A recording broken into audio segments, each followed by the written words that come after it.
Et bonjour YouTube, on se retrouve pour grosse annonce. Tous les changements de la 29.6 ont été annoncés dans une note de mise à jour aujourd'hui. Donc c'est un peu le patch de mi-saison. En général, on a tous les 4 mois une nouvelle saison sur Battlegrounds. Et de manière à pas rester trop longtemps avec la même méta, il y a tous les 2 mois entre ça des patchs de mi-saison où ils ramènent des mécaniques. Et comme vous pouvez le voir ici, c'est les buddies qui sont de retour pour 2 mois, histoire de nous faire patienter avant la nouvelle saison. Ça va être plutôt énorme. Donc on va avoir là-dedans dans cette vidéo les nouveaux buddies, parce qu'il y a des héros qui ont été créés depuis les buddies et qui n'avaient pas encore de buddies. Donc on va voir les nouveaux qui ont été créés pour cela, certains qui ont été modifiés, et également, et restez bien jusqu'à la fin pour ça, je vous ai refait le petit visuel que vous aviez apprécié la dernière fois, avec du coup tous les changements de cartes qu'il va y avoir. Il y a des cartes qui vont sortir beaucoup moins que la dernière fois. Il me semble qu'on parle d'une douzaine de cartes.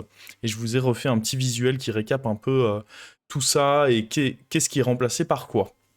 Bon, alors survolons ça rapidement. Pour ceux qui ne connaissaient pas les buddies, on a un bouton en plus, vous pouvez le voir sur le petit visuel ici, ici à gauche, un petit bouton à gauche de votre héros qui, pour un certain montant de gold, vous permet d'obtenir une copie du compagnon. Ce montant va être réduit à chaque tour. Si vous avez gagné votre combat ou fait un match nul, il sera réduit de 3. Si vous avez perdu, ce sera réduit de 2 gold seulement pour acheter votre premier compagnon. Ensuite, une fois que vous avez appuyé dessus, vous avez à nouveau un bouton qui est plus cher cette fois et qui vous en donne 2. Donc si vous avez conservé le premier, ça vous fera un triple. Les compagnons, en fonction de leur niveau de taverne, ils sont plus ou moins chers. Je sais plus c'est quoi le prix de base, mais on va dire que pour un taverne 2, ça va être 7 gold de base, alors que pour un taverne 5, ce sera peut-être 13 gold. C'est peut-être pas les chiffres exacts, mais vous comprenez l'idée. Plus le buddy est haut niveau de taverne, plus il va vous coûter de gold à récupérer. Et donc là, on va directement voir, alors c'est en anglais, mais je vais vous traduire, celui de l'ardeur, qui fait que après que vous achetiez un pirate, il gagne plus un et rajoute un nouveau pirate dans la taverne. Donc pourquoi pas, l'ardeur qui déjà de base vous donne un gold quand vous achetez un pirate, là, lui qui grossit tout en vous permettant d'acheter des trucs, et puis du coup, en doré, tout ce qu'il fait, c'est que il gagne plus 2. Voilà, voilà, et il ajoute toujours qu'un seul pirate dans la taverne. Après, on a celui de Igne qui a été rajouté. Celui de Igne qui fait qu'à chaque fois que après que vous utilisiez votre pouvoir héroïque sur un mignon, il gagne la moitié des stats de ce mignon-ci. Donc en gros, ce mignon-ci, il a 4 d'attaque.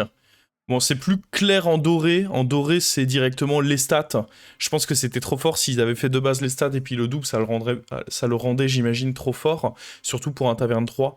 Mais en gros, globalement, chaque tour, ça donne, en fonction du hero power de In qui donne soit de l'attaque, soit des points de vie, ça donne un boost avec également les stats de ce serviteur. Sachant que du coup, si vous faites grossir ce serviteur, il donnera de plus en plus de stats aux autres. À voir. Celui de Voon, qui du coup tous les 3 tours vous permet d'obtenir une copie. Lui, à la fin de tous les 2 tours, il vous donne une copie de la carte la plus à gauche dans votre main. Donc ouais, ça peut... Et puis en doré, c'est à la fin de chaque tour. À la fin de chaque tour, vous avez une copie de la carte la plus à gauche. Donc vous pouvez vraiment, avec ce buddy, facilement dupliquer des cartes encore plus vite qu'avec Voon de base. Intéressant. Thorim, j'aime beaucoup celui de Thorim. Petite 6-3. À la fin de votre tour, transforme le mignon à gauche de celui-ci en un mignon d'un tiers supérieur jusqu'à la taverne 7. Ce qui est intéressant, c'est que donc ça va faire grossir à chaque fois. En doré, c'est pas gauche et droite, c'est toujours que celui de gauche, mais ça monte de 2 crans d'un coup. Et l'objectif, c'est de pouvoir aller monter un serviteur. Alors, soit vous êtes content parce qu'en 5 ou 6, vous avez déjà eu une win condition, ou alors vous montez directement jusqu'à un taverne 7. Il y a moyen peut-être d'avoir des boards un peu fous grâce à lui. puis les tavernes 3, donc pas trop dur à récupérer en réalité. On a celui de Yeux de Serpent au début de votre tour. Attention, très important la nuance entre fin de tour et début de tour, parce que fin de tour, ça veut dire que vous l'avez directement pour le combat là qui arrive. Début de tour, vous devez attendre d'être revenu du combat et ça arrive, et surtout, il n'y a pas de carte qui permet de doubler les effets de début de tour, donc grosse différence. Vous lancez un dé à 6 faces, et ça découvre un sort de la taverne de ce tiers. En doré, c'est vous lancez 2 dés et vous découvrez un sort de chacun des tiers. Donc début du tour, il y a un dé qui se lance, vous faites un 5, bam, vous pouvez découvrir un spell de la taverne 5, vous faites un 2, bon bah un peu plus décevant, donc un peu de random sur celui-là comme pour Yeux de Serpent, mais à voir. Ensuite on a Holiday, le bâton. Le bâton des grenouilles, donc une 9-9 taverne 5. J'avoue que je me suis pas trop concentré sur les stats du buddy. Parfois ça peut être impactant, mais c'est surtout les effets qui nous intéressent. Après que vous achetiez un minion, vous recevez un sort de la taverne du même tiers. Donc vous achetez un taverne 3 dans la taverne, vous recevez un sort de taverne 3. Et ça peut le faire 9 fois. Après 9 fois, mais à mon avis, une fois que vous le rendez doré, vous pouvez le refaire à nouveau 9 fois. Donc au total, ça vous fera quand même 18 sorts et même plus en réalité, puisque la version dorée vous en donnera 2. Donc ça peut faire un total de 27 sorts qui sont récupérés avec ce buddy. Ça peut être la foire. Hein. Ça peut être la foire. Et après, on a celui de Taetelan, qui en cri de guerre vous donne... Ah non, pardon, je suis passé sur celui du... J'étais en train de lire celui d'en bas, pardon. Une fois par tour, après avoir fait votre... Après avoir lancé un sort de taverne, vous recevez une copie de ce dernier. Donc, le premier sort, globalement, que vous lancez, en ayant ce buddy, le premier sort que vous lancez, vous en obtenez immédiatement une copie chaque tour. Une fois par tour. Donc, ok. Il y a des sorts sur lesquels ça peut être fort, parce qu'il y a des sorts qui coûtent cher, mais sont quand même solides. Et là, si vous avez un sort qui coûte cher, mais que grâce à lui, vous pouvez le dupliquer, c'est quand même beaucoup plus rentable. Donc, à voir. Là, on a celui du sans nom, c'est un peu ceux du mode duo. Je vous avoue que de manière à pas faire une vidéo trop longue, je vais pas forcément m'attarder énormément dessus. J'ai pas non plus énormément joué au duo dernièrement, donc je vais vraiment m'attarder plus sur le mode solo. On va donc skip ceux-là, mais je suis sûr que vous trouverez... des personnes pour en parler. Alors là, on va voir ceux qui ont été mis à jour, notamment celui de Sorcro qu'on a directement ici. Après que vous achetiez un minion, gagne ses stats. Donc, quand vous achetez un minion, lui, il va prendre les stats. Sachant que Sorcro, il peut potentiellement booster un minion dans la taverne. Lui, il peut vite devenir assez gros. Il peut quand même devenir... Bon, le défaut qu'il a, c'est qu'il n'a pas de type. Donc, tu peux pas faire des synergies avec lui, mais ça peut devenir un gros tas de stats. À voir. Celui drag, les effets de fin de tour trigger une fois supplémentaire. Là, je pense que c'est... Alors, potentiellement, il y a le tiers de taverne qui a été modifié, ça, j'ai pas fait attention. Mais c'est peut-être qu'avant, ça disait 2 fois. Et là, maintenant, c'est 1 fois en plus, de manière à ce que ça puisse se stacker avec Dracari. Je pense que c'est ça le changement principal. Arana, de mémoire, ça n'a pas changé. Après que vous achetiez une carte, le prochain refresh coûte 0. D'ailleurs, Arana qui est pas dans le jeu actuellement, si je dis pas de bêtises. Mais ce qui a dû changer, c'est le tiers du buddy, je pense. Donc là, il passe taverne 3. Alexstrasza, par contre, gros changement, puisque maintenant, c'est cri de guerre et début de combat. Donne à vos autres serviteurs +2/+2. Je pense que c'est un peu pour coller à l'état actuel de Dragon. Dragon, c'est devenu beaucoup plus une tribu tempo, où tu joues avec Tarek Goza, le poète, et donc avoir un buddy qui rentre un peu dans ces clous-là. Ensuite, on a celui de Zephrys. Alors...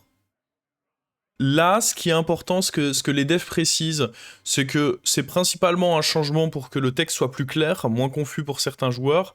Mais par contre, maintenant, ça compte les minions dorés. Et c'est vrai qu'avant, il pouvait y avoir un peu des abus, parce que si vous aviez quelques minions dorés, vous avez peut-être déjà vu ces vidéos où vous pouviez copier en boucle.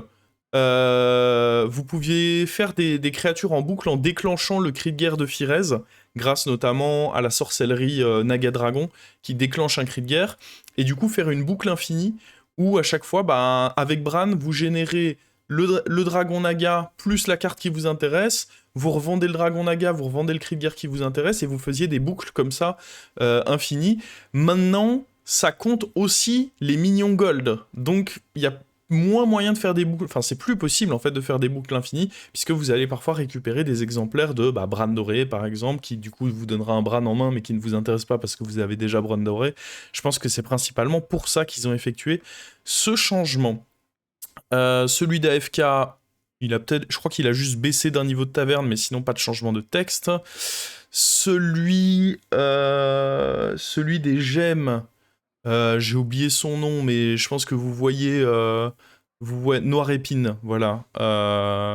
Il me semble que pareil, il n'a pas changé, hein. Après que vous obteniez une gemme de sang, recevez-en une supplémentaire. Je pense que c'est simplement qu'il est monté en niveau de taverne. Ren Ashara, quand vous avez lancé une sorcellerie sur un autre mignon, le cast également sur celui-ci. J'aurais tendance à dire que c'est juste le niveau de taverne qui change. Sir Denetrius, par contre, gros changement, et logique, parce qu'avec Bran, c'était trop fort, comme beaucoup de cartes. Maintenant, c'est une fois que vous vendez ceci, découvrez une quête. Une fois que vous complétez cette petite quête, vous recevez une sacoche de 8 gold. Le problème, c'était avec Bran, c'était juste trop fort. Que ce soit un cri de guerre, donc ils l'ont modifié. Théron 5-5, râle d'agonie. Donnez à vos minions... non, donnez à ce mignon... Oui, en gros, ça donne les stats maximum de ce mignon, donc pas au moment où il meurt, les stats de ce mignon à un autre mignon allié. Donc sachant qu'avec Théron, bah, ça peut le faire 2 fois, la fois où vous faites votre hero power dessus, plus derrière, en plus vous pouvez essayer de lui donner Reborn, parce qu'il a le tag Undead, donc ça peut faire gagner pas mal de stats, à voir.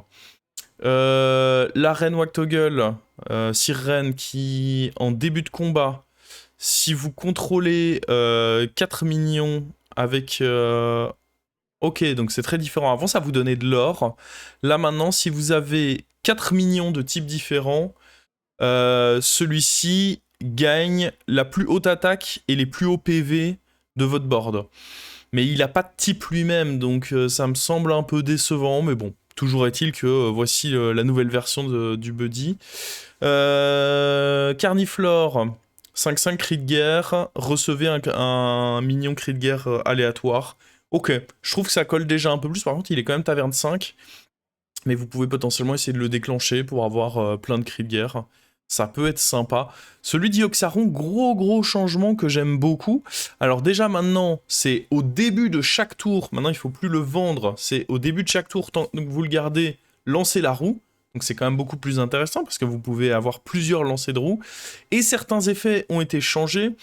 Manflayer Goggles, je me demande si c'est pas celui qui boostait la taverne.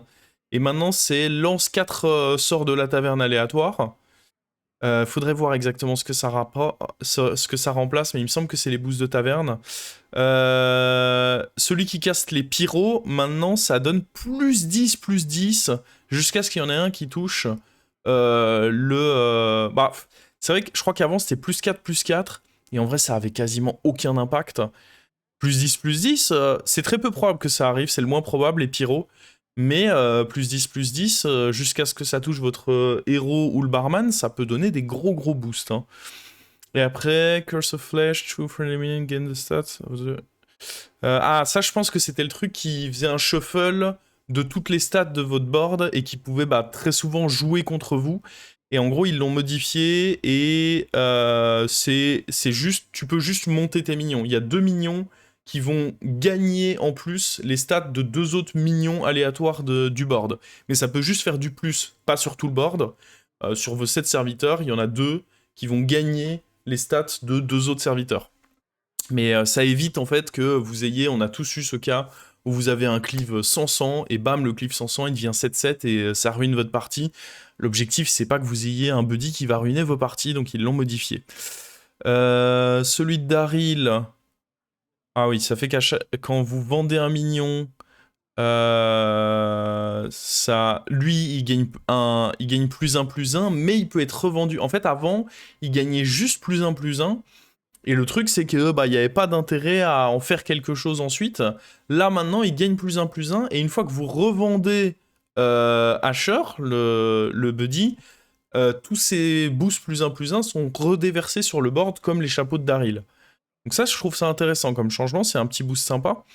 Celui d'Isera, chaque fois qu'un dragon rentre sur votre champ de bataille ou dans la taverne, gagne plus un. Ah, c'est lui qui gagne plus un. Ah, ou dans la taverne. Mais c'est-à-dire qu'à chaque fois que vous faites des rolls, lui, il va grossir, en fait.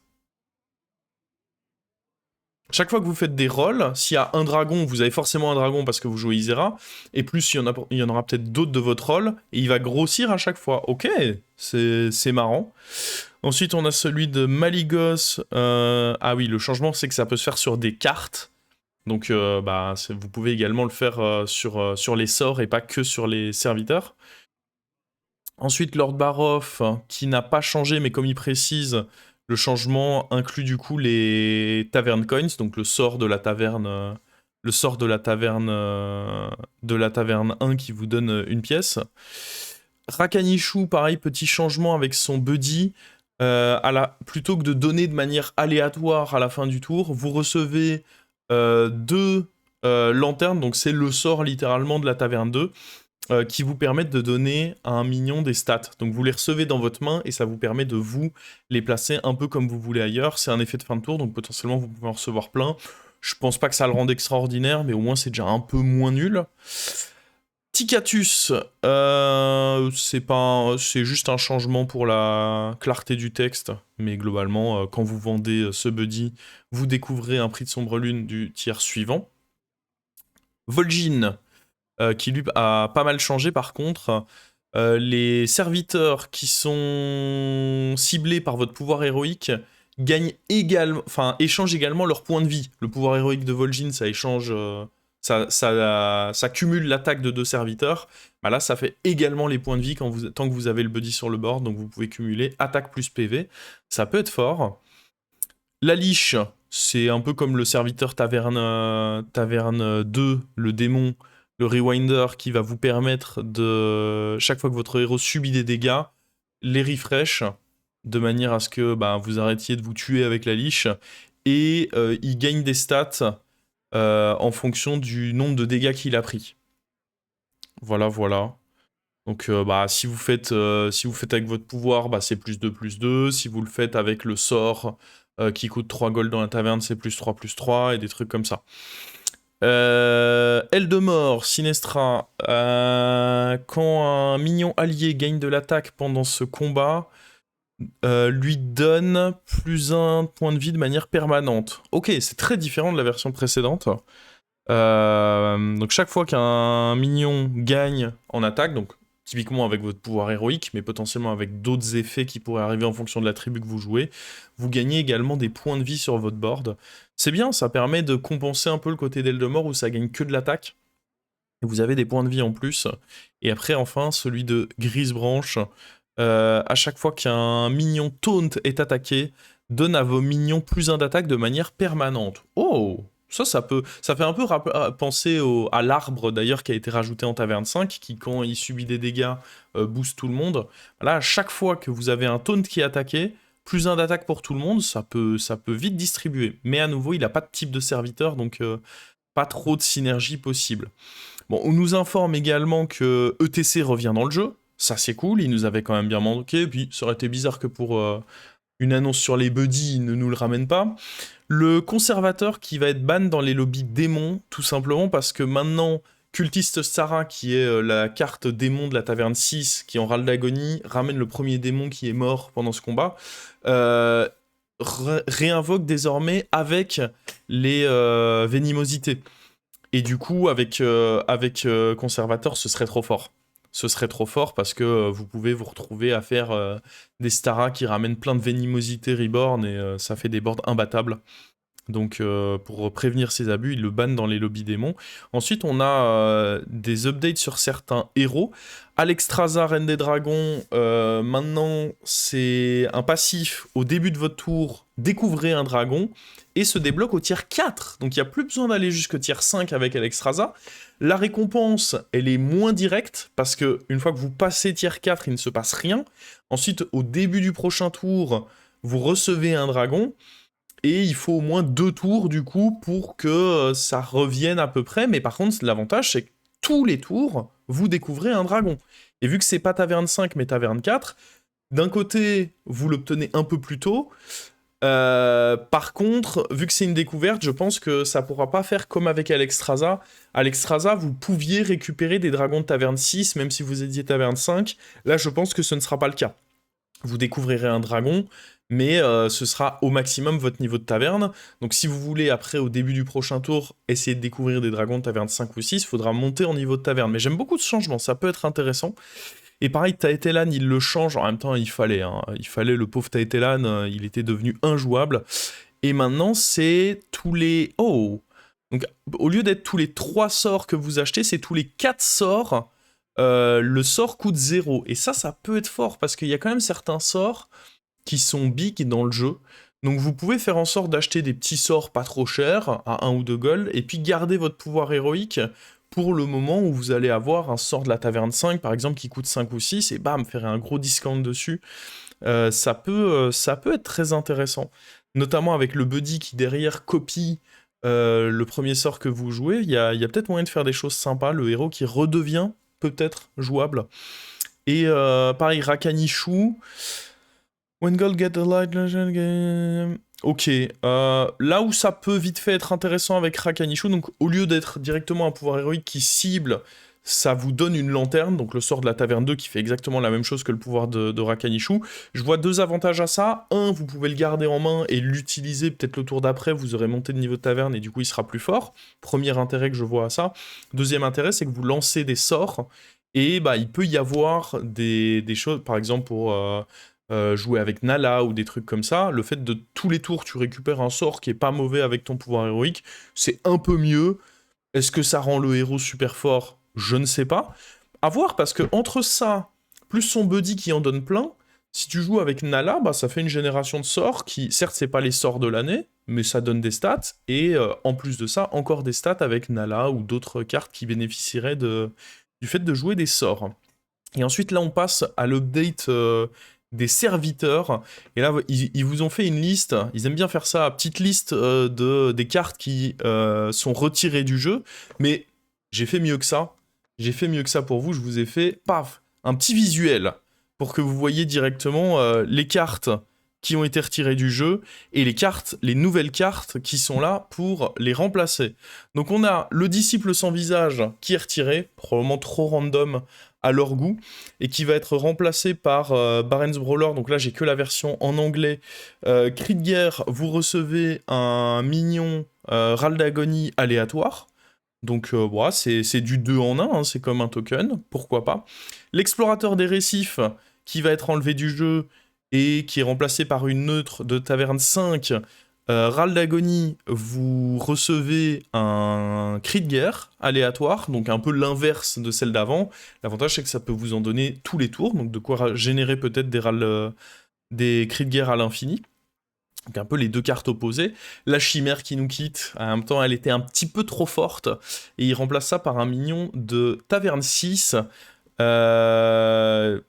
qui du coup est, donc pareil, un tout type, 7-7 en taverne 6, Râle d'agonie, vous invoquez un golem 7-7, lui donne plus 7 pour chaque type de minion qui est mort pendant ce combat.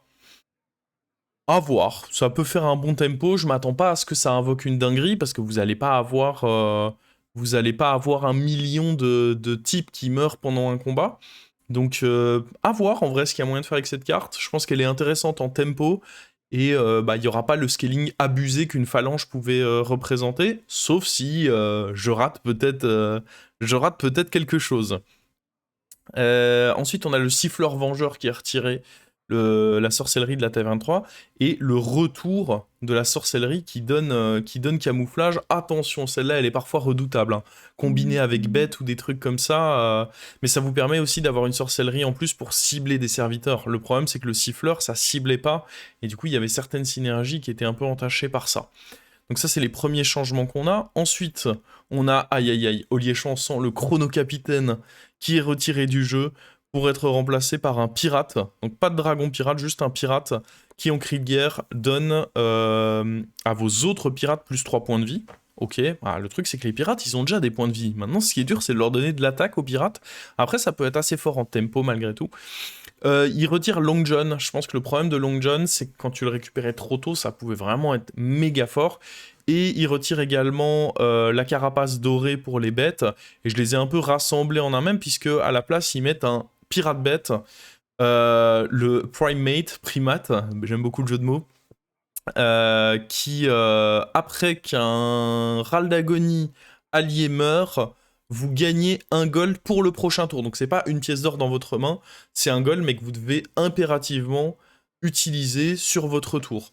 À voir, il peut peut-être réussir à donner beaucoup d'or, celui-là, ça peut être intéressant, mais il faut avoir le setup pour, il faut avoir des râles d'agonie à côté. Faudra voir. Ensuite, on perd l'amasseur insouciant. Qui achetait cette carte, honnêtement? Et là, par contre, à l'inverse, c'est remplacé par 2 Murlocs de la Taverne 4. Le premier qui, à la fin de votre tour, vous donne un Murloc aléatoire, donc de quoi générer un petit peu des Murlocs. Et l'autre qui, à chaque fois que ceux-ci gagnent des stats, ajoute +2/+2 à ce montant. Wherever this is. Donc que ce soit sur le board ou dans la main. Je sais pas, imaginons, il est sur le board et vous lui donnez un +1/+1 juste avec un cri de guerre, bah bam, il gagne +2/+2 en plus.